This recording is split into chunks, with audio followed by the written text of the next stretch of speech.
네, 안녕하세요 여러분. 여러분에게 도움이 되는 정보 트렌드 라디오 옹빠입니다. 옹하이.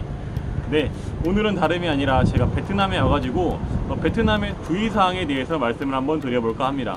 베트남에 대해서 주의사항을 궁금해하시는 분들이 꽤나 있을 텐데, 다른 유튜버 분들도 사실 굉장히 다양하게 이렇게 많이 영상을 올린 걸로 알고 있지만 아마 겹치는 부분도 있고 겹치지 않는 부분도 있을 겁니다. 네, 첫 번째는 환율인데요. 제가 환율에 대해서 굉장히 공부를 좀 하고 왔는데 기본적으로 환율 같은 경우에는 우리나라에서 달러 100달러짜리로 교환을 해서, 그리고 베트남에 와가지고, 그러니까 다낭에 와가지고 다낭 공항에서 왼쪽으로 빠지면은, 다낭 공항 출입구에서 왼쪽으로 빠지면은, 왼쪽으로 쭉 올라가시면은 환전소가 쭉 있어요. 환전소가 쭉 있는데, 그 환전소들 중에서 뭐 아무거나 들어가셔도 상관없는데, 뭐 평이 안 좋은 건 저는 안 들어갔어요. 근데 거기서 거기더라고요.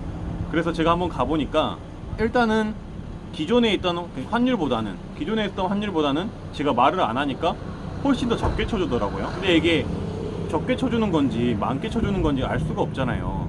그래서 약간 긴가민가 하고 있었는데, 마침 또 다른 한국인 분들 중에서 좀 꼼꼼하신 분이 들어오더라고요. 그래서 이쪽에서는 얼마를 환율 해줄 거냐, 환전소에다 반문을 하니까, 그러니까 어떻게 보면은 딜을 한 거죠. 다른 환전소 다 들려보고.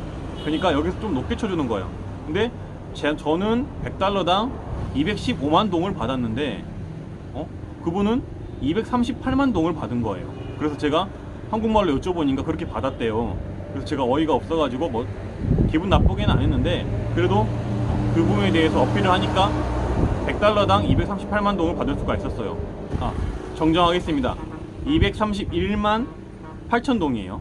그리고 저는 213만 5천 동을 받았고, 그분은 231만 8천 동을 받은 거예요. 그러니까 한 19만 동 정도 차이가 나는 거예요. 그래서 베트남에서 19만 동 차이가 엄청나게 크더라고요. 그래서 이런 부분도 참고를 해주시고, 환전소끼리 비교를 하셔가지고 딜을 한다면은 훨씬 더 많은 환전을 받을 수 있다. 그리고 제가 또 롯데마트 가가지고 또 환전을 해봤거든요.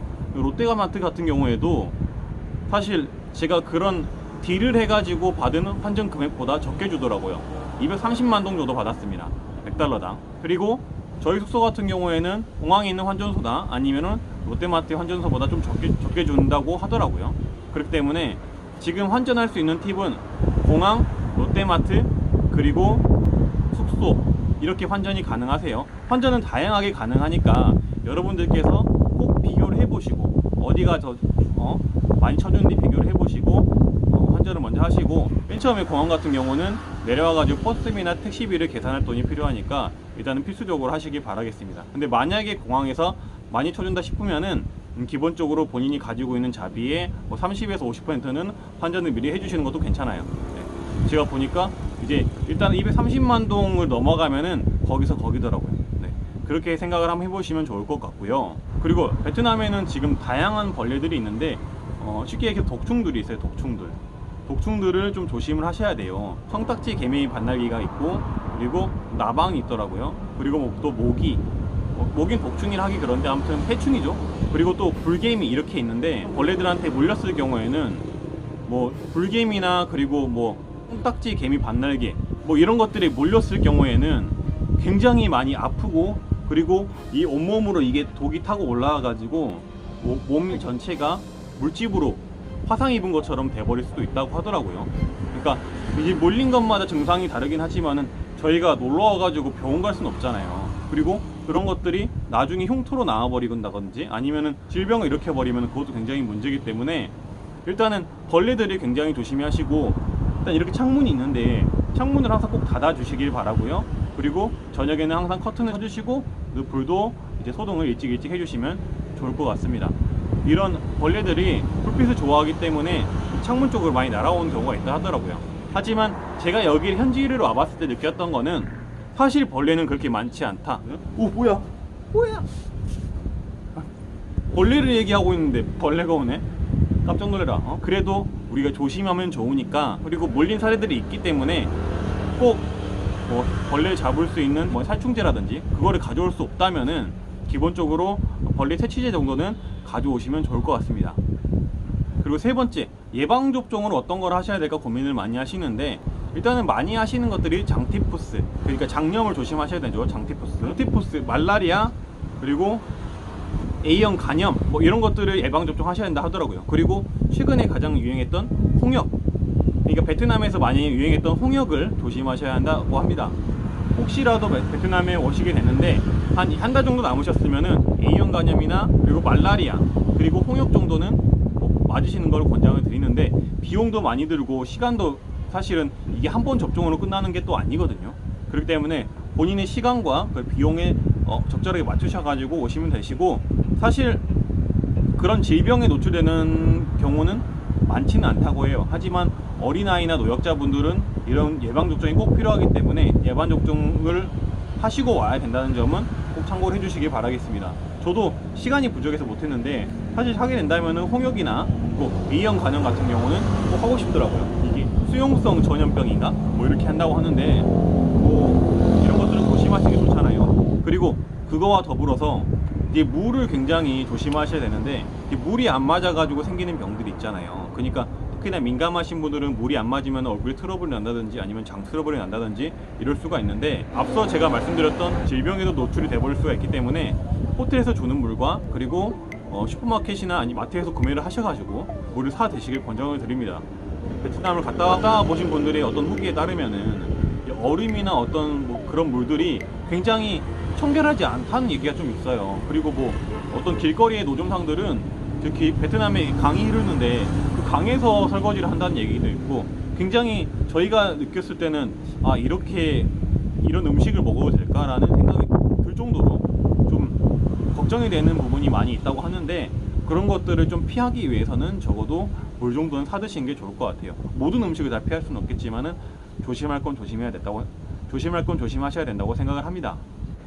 그리고 택시 같은 경우도 제가 처음에 그러니까 준비해야 될 사항에 대해서 말씀을 드렸었는데, 일단 저는 그랩을 모두 이용을 했어요. 그랩을 이용을 하니까 굉장히 친절하고 그리고 금액도 더 부르는 경우가 없었습니다. 물론 그랩도 조심을 하셔야기는 해요. 하지만 그래도 가장 신뢰가 가고 저렴하게 이용할 수 있다는 점을 꼭 알아주시고, 그리고 뭐 저녁이나 아니면은 뭐 사람들이 붐비는 시간대에 이용할 수 있을까 고민하시는데, 베트남인들 대부분이 굉장히 이 그랩을 많이 이용하시는 것 같아요. 그렇기 때문에 그랩으로 예약을 했을 때, 그랩으로 저녁이나 아니면은 좀 사람들이 안 올 만한 시간대에도 예약을 했을 때 어느 정도 택시를 빨리 구할 수 있었다는 점, 예약을 빨리 잡을 수 있었다는 점을 알아두시길 바라겠습니다. 네. 그리고 말씀드렸다시피 비나선이나 마일린 등은 그래도 좀 공신력이 있는 택시라다 보니까 좀 안전하다고 하니까 참고를 한번 해주시면 좋을 것 같아요. 네. 근데 이 비나선 마일린 같은 경우도 그 공인된 번호가 있다고 해요. 그 공인된 번호들은 제가 따로 남겨드리고, 그 비나선 마일린 같은 유사한 택시들이 유행을 한다고 하니까 그런 것들은 꼭 조심해 주시고, 그리고 택시를 타실 때 조심을 하셔야 되는 게 일단은 뭐 거스름돈을 남겨줄 때도 베트남 이 화폐 단위가 굉장히 많아요. 굉장히 화폐 단위가 많다 보니까 거스름돈을 굉장히 좀 어설프게 준다든지, 아니면은 예를 들어서 우리가 계약을 5만 동까지, 내가 가고 싶은 곳까지 5만 동까지 하기로 합의를 보고 갔는데 10만 동을 내놓으라고 한다든지 이런 부분들이 있다고 합니다. 그렇기 때문에 이런 부분들을 꼭 조심해 주시고, 웬만하면은 저는 그랩을 이용하시는 걸 추천해 드립니다. 그리고 쇼핑하시는 분들은 여러 군데를 꼭 둘러보시고, 본인이 생각하는 금액보다 비싼 것 같으면 절대로 구매를 하지 마세요. 왜냐면은 베트남까지 왔는데 한국에서 살 수 있는 가격에 물건을 살 필요가 없잖아요. 적어도 훨씬 저렴한 가격에 물건을 사야 되는데, 이제 같은 경우에도 호이안에서 그 시장에 갔는데 가죽 신발인데 약 3만 원을 부르는 거예요. 우리나라 돈으로 3만 원. 그럼 60만 동이잖아요. 근데 이거를 이 정도 퀄리티로 3만 원짜리를 사도 괜찮을까? 라는 생각이 많이 들더라고요. 물론 그쪽에 있는 가게를 뭐 비하할 생각은 전혀 없지만, 그래도 저희가 이거를 사서 돌아갔을 때 AS는 전혀 안 되고, 그리고 부품질이나 마감이나 이런 게 훨씬 떨어지고 하는데 비싼 금액을 제시해 버리니까 이게 혹시라도 바가지가 아닐까 생각을 좀 해봤고요. 그리고 뭐 좀 더 내린 금액을 또 불러봤을 때 내린 금액을 수용하는 모습도 보여주긴 했었습니다. 그래서 일단은 만약에 원하는 금액이 있으면은 상품을 최대한 저렴하게 할 수 있게끔 타협과 협상을 하시는 게 가장 좋은 방법인 것 같아요. 그리고 길거리 다니실 때 꼭 주의하셔야 되는 게, 길거리에 이제 여성분들은 가방 같은 거를 옆으로 메시잖아요. 이렇게 옆으로 메시고 가시면은 그거를 날치기 해버리는 경우가 있다고 해요. 그리고 카메라나 핸드폰 같은 경우도 그냥 가져가 버리고, 가방 같은 경우도 칼로 잘라버리면 지갑이 나오잖아요. 그러니까 그 소매치기의 어떤 방식들이 굉장히 다양하기 때문에 그 본인들이 가지고 있는 중요한 소지품들을 굉장히 몸 안에 꽁꽁 숨겨놓고 돌아다니기를 저는 말씀을 드리고, 안전하게 다니시는 거를 추천을 드려요. 그래서 거리에 돌아다닐 때 인도 안쪽으로 꼭 걸으라는 당부를 드리고 싶습니다. 일단은 제가 느꼈을 때 베트남은 제가 우려했던 이런 다양한 주의사항보다는 안전하다고 느꼈는데, 이런 것들도 외국인으로서 좀 조심해야 할 필요가 있잖아요. 그렇기 때문에 최대한 베트남 분들하고 가깝게 지내면서도 본인들이 조심해야 할 부분들은 꼭 조심하시길 바라겠습니다. 저는 이상 트렌드 라디오였고요. 구독과 좋아요 꼭 부탁드리고요. 오랜만에 여행 영상으로 찾아뵙고요. 앞으로도 더 다양한 영상으로 찾아뵙도록 하겠습니다. 다들 공짜!